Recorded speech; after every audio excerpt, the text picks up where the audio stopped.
अस्सलामु अलैकुम वरहमतुल्लाहि वबरकातुहू। बिस्मिल्लाहिर्रहमानिर्रहीम। मेरे यूट्यूब चैनल में आप सभी हजरात का तहे दिल से इस्तकबाल है। उम्मीद करता हूँ आप सभी हजरात बखैर होंगे, जहाँ भी होंगे खुश होंगे।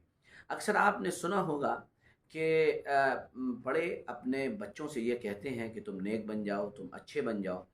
और ये भी आपने अक्सर बुज़ुर्गों से सुना होगा कि वो चाहते ये हैं या लोगों से कहते ये हैं कि अपनी ज़िंदगी के अंदर तब्दीली पैदा करो। और ज़ाहिर सी बात है, अच्छे लोगों के पास रह के इंसान के अंदर तब्दीली भी आती है, इंसान के अंदर चेंजेस भी आते हैं। आज के अपने इस वीडियो में मैं आपके सामने ये बात अर्ज़ करना चाहता हूँ कि जब इंसान के अंदर कोई तब्दीली आती है या अल्लाह ताला उस आदमी को नेक बनाना चाहता है, उस आदमी को नेक बनाने का इरादा करता है, तो वो कौन सी निशानियां हैं जो उसके अंदर ज़ाहिर होती हैं, जिससे पता चल जाता है कि ये आदमी अब नेक हो रहा है या नेक बनने जा रहा है।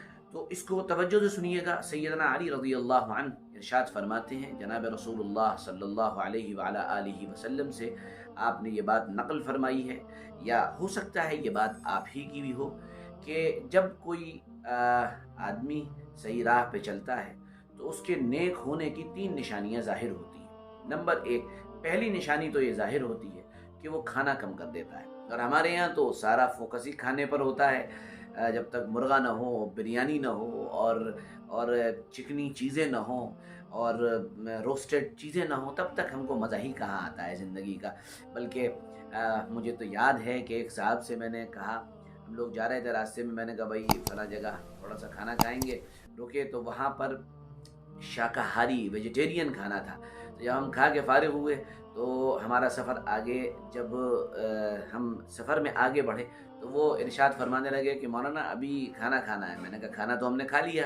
तो वो कहने लगे कि वहाँ वो चीज़ें नहीं थी जो हम चाह रहे थे, इसलिए हम दोबारा खाना खाएंगे। सुभान अल्लाह। लेकिन जो आदमी नेकी की राह पर चल पड़ता है, उसके साथ होता यूँ है कि वो कम खाना शुरू कर देता है। नंबर 2, दूसरी बात ये ज़ाहिर होती है कि उसका सोना भी कम हो जाता है। और सोना कम होने का मतलब ये है कि वो ज़रूरत के बक़द्र सोता है।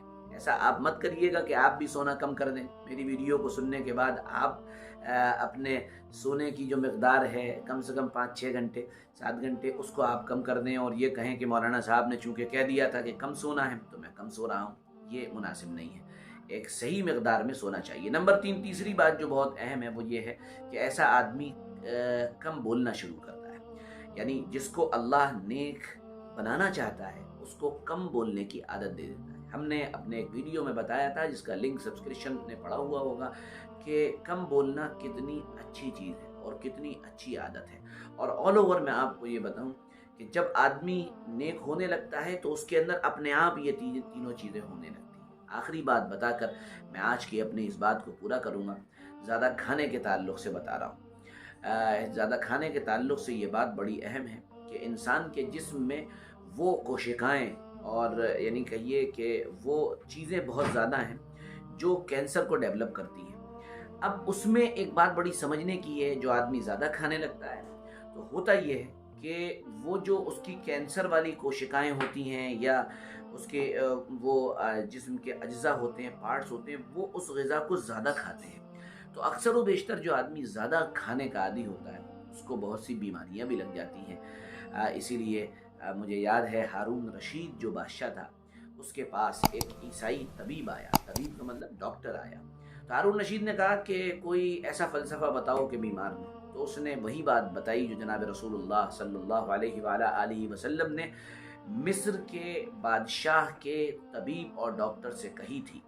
और आप सल्लल्लाहु अलैहि वसल्लम ने इरशाद फरमाया था कि हम उस वक्त तक खाते नहीं हैं जब तक खूब भूख न लगने लगे, और जब हमारा पेट भरने वाला होता है उससे पहले हम खाना छोड़ देते हैं। तो ये 3 चीज़ें जब ज़ाहिर होने लगें, आपके अंदर आने लगें, तो फिर आप ये समझ लीजिए कि अब आप नेकी की राह पर चल पड़े हैं। मैं उम्मीद करता हूँ कि हम सब कोशिश करेंगे इस वीडियो को सुनने के बाद कि कम खाने की, कम सोने की और कम बोलने की आदत अपने अंदर लाएँ, ताकि हम भी नेकी की राह पर चल पड़ें और अल्लाह ताला हमें भी नेक बना दे। और याद रखिए, ये बातें सिर्फ वो नहीं हैं कि जिनकी बुनियाद ये हो कि ये सिर्फ दीनी पर्सपेक्टिव है। दीनी एतबार से आदमी बहुत नेक बन जाता है। आज दुनिया के बड़े लोग, दुनिया के जितने आध्यात्मिक तौर पर ज़िंदगी गुजारने वाले लोग हैं, रूहानियत की ज़िंदगी गुजारने वाले लोग हैं, ان کے بارے میں یہ بات باقاعدہ ملتی بھی ہے، وہ بتاتے بھی ہیں کہ یہ عادتیں اپنے اندر لانی چاہیے۔ چلیے آج کی ویڈیو میں بس اتنا ہی، ہم پھر ملیں گے، اجازت دیجیے، السلام علیکم ورحمۃ اللہ وبرکاتہ۔